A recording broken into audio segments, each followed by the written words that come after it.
Alright, so here we go, it's the game. Or rather the trailer of the game, because it's easier for me to pause and deconstruct various elements when I'm running the video. So we're just going to go. Here's my lovely tank.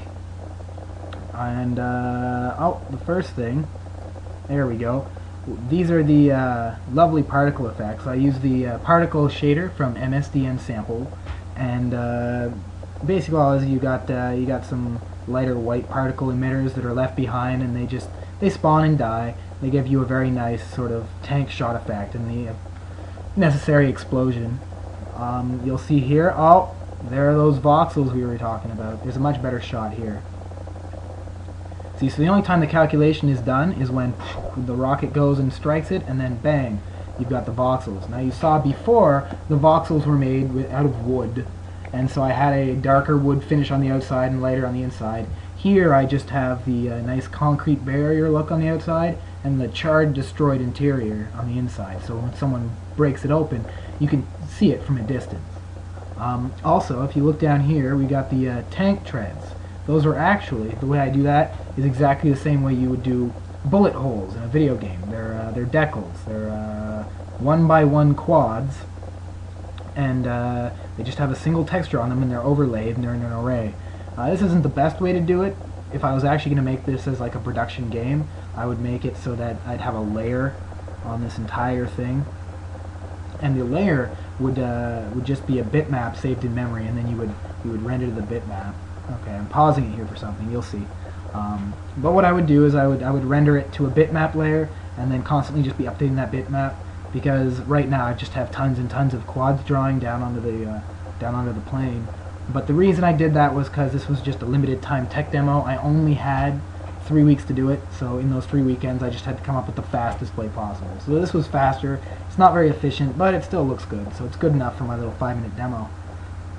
Now the reason I paused it is to show you this. Oh, the explosion. When I exported that lovely tank you saw earlier, I exported it leaving it as a bunch of separate named meshes.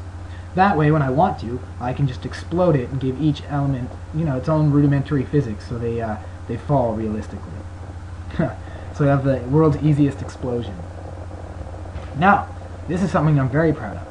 If you watch the camera sort of moves around very dynamically to keep the action centered on the screen and to keep the zoom level somewhat appropriate. Because my level, you'll notice, is much bigger than my field of view. Here we go, we've zoomed in a bit here. This was actually very hard to create, to make it so you didn't feel like it was jerky or motion sickness. What it does is it uses the whole Smash Brothers idea, where there's sort of a point halfway between the two tanks, and the camera always sort of focuses on that area, and it uses the distance between the two tanks, sort of a factor of that distance in determining how far away to be from the gameplay area. In that way, combined with several smoothing algorithms I created, you're left with this very smooth, almost intelligent camera that drives around. Now, if you look, you see how everything's being destroyed? Because it uses my voxel system, all that destruction is unique every time. It's not they have destruction modes or they can be partially destroyed in pieces, but as you saw earlier, it's completely dynamic. It's completely changeable every time. And the hit detection on these bullet shells is per voxel, which means that I could blow a hole through this chunk here, and then I could just shoot through that hole. The bullet checks and impacts against every single voxel, so if you manage to blow a small gap like you can see over here, that bullet has a chance to go flying through the gap and hit your friend. You see I'm using various other things. Actually, I was very proud of this as well. I'm not using any XNA libraries for this game other than that MSDN shader, so I'm not using bounding spheres. So when these tanks collide, this is my code. Boom. That's they're actually rectangles, bounding boxes, but I had to write them myself from the ground up, so I'm fairly proud of that. This is just a funny thing at the end of the trailer where they shoot all their mortars at each other. It's just a variation on the straight shot, but I figured that, you know what, having something big and explosive in this game couldn't hurt. You also have smoke and various other particle effects. But the things I'm most proud of are how nice the tank looks, the excellent destruction, the treads, and just the fact that everything works so great.